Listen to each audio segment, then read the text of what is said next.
Hello dear students, चलिए आज का अपना नेक्स्ट सेल ऑर्गेनल देखते हैं, that is Golgi apparatus, right. ये again this is one of the most important cell organelle part of any cell जो cell के साइटोप्लाज्म में रहता है। यहाँ के भाई साहब का काम बड़ा अच्छा है भाई, इन्हें कहते हैं पैकेजिंग, ठीक है। इनका काम है पैकेजिंग करने का। कोई भी चीज़, अब तुमको किसी को गिफ्ट देना है तो गिफ्ट लेके आओगे तो उसको पैक करोगे ना, तो ऐसे हमारे सेल के कौन सी गिफ्ट बना रहे होते हैं, प्रोटीन्स बनाते हैं, लिपिड्स बनाते हैं, हार्मोन सिंथेसाइज करते हैं, एंजाइम्स बनाते हैं। तो जब वो बन जाते हैं उन सभी को वो लेके प्रॉपरली उनका चेकिंग करते हैं, भैया ठीक से बना है कि नहीं, कोई गड़बड़ नहीं हुई है। और अगर प्रॉपर बना के उसको जहाँ जाना है डेस्टिनेशन पे, जिस जगह उसको काम करना है वहाँ तक उसे पहुँचाते हैं, ठीक है। तो ये गोल्गी एपरेटस के पार्ट्स होते हैं। ये देखो स्ट्रक्चर मैंने यहाँ ड्रॉ किया हुआ है, कुछ इस तरह का स्ट्रक्चर होता है। आई विश कि आप लोग भी मेरे बनाए हुए डायग्राम को देख के प्रॉपर प्रैक्टिस ज़रूर करते हो। प्लीज़ बेटा ड्राइंग्स की प्रैक्टिस करो। एंड दिस मैं जो ये टॉपिक्स अभी इन्वॉल्व कर रही हूँ ये हर एक स्टैंडर्ड के लिए है। ये इंडिविजुअल टॉपिक्स हैं, आपके बहुत काम के हैं, पर हर टॉपिक के सारे पॉइंट्स आपको याद होने चाहिए, ठीक है। चलिए स्ट्रक्चर की बात करते हैं। गोल्गी एपरेटस का स्ट्रक्चर ना बेसिकली दो पार्ट में डिवाइडेड होता है। अपर पार्ट जो है उसको हम बोलते हैं सिस फेज। दो फेजेस हैं इसके, एक अपर है दैट इज सिस फेज और जो लोअर है that is trans face, right.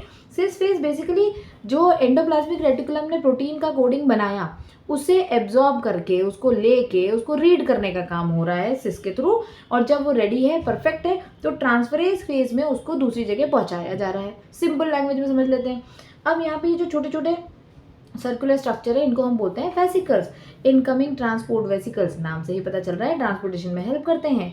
ये जो small wall tube like structures हैं इनके इंटरनल स्ट्रक्चर को हम बोलते हैं lumen. Lumen is a kind of fluid, आप उसको समझ सकते हैं, जिसके थ्रू कंपोजिशन होती है, चीज़ें बनती हैं। Next is cyst. ये क्या है, वॉल जो है दैट इज सिस्टरीन। सिस्टरीन जो बेसिकली पार्ट है उनके स्ट्रक्चर को बोला जाता है, जो एक स्केलेटन फॉर्म कर रहा है, उनको शेप दे रहा है। यहाँ पर है सिक्रीटरी वेसिकल्स, यानी जो बन जाए उसको बाहर निकालने वाला काम सिक्रीटरी वेसिकल करते हैं। और ये छोटे छोटे जो हैं ये न्यूली फॉर्म वेसिकल्स हैं, ये हर बार बनते रहते हैं। तो छोटे बन रहे हैं, फिर वो बड़े हो जाते हैं, वो प्रोटीन को एब्जॉर्ब करके जिस जगह लेके जाना है वहाँ लेके जाते हैं। अब बात करते हैं हम इनके बारे में। तो ये एक ऐसा सेल ऑर्गेनल है जो formation and packaging of protein lipids molecule में हेल्प करता है। अभी मैंने आपको बताया।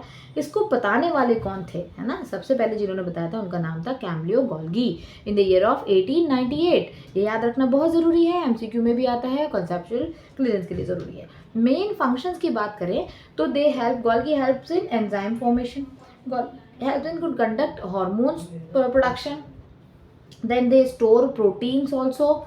उसके बाद में अगर हम बात करें formation of acrosomes and formation of secretory vesicles, right.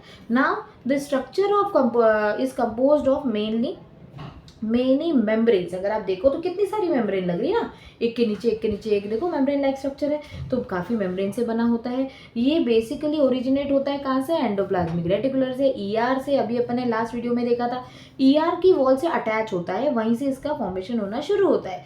दो फेजेस हैं, मैंने अभी आपको बताया था इसके अंदर, और इनका बेसिक क्रूशियल रोल है modification, packaging, transportation of cell of component of protein, lipid, everything to overall body of the cell. Cell के अंदर जहाँ भी जिस चीज़ की ज़रूरत है उसको पहुँचाने का काम इन्हीं का होता है।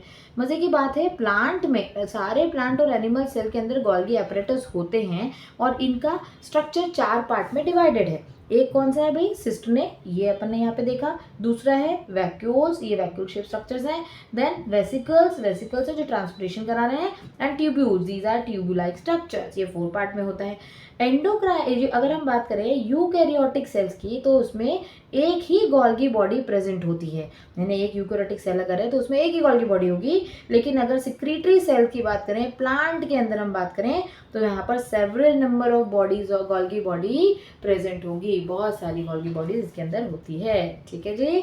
तो गोल्गी एपरेटस समझ में आया, आई विश तुम्हें मजा आया होगा, ये याद हो जाए। अच्छे से लिखना, ध्यान से पढ़ना, 2-3 बार देख लेना, लिख लेना। बहुत छोटा सा क्लिप्स है, नेक्स्ट वीडियो के लिए वेट करो। बाय।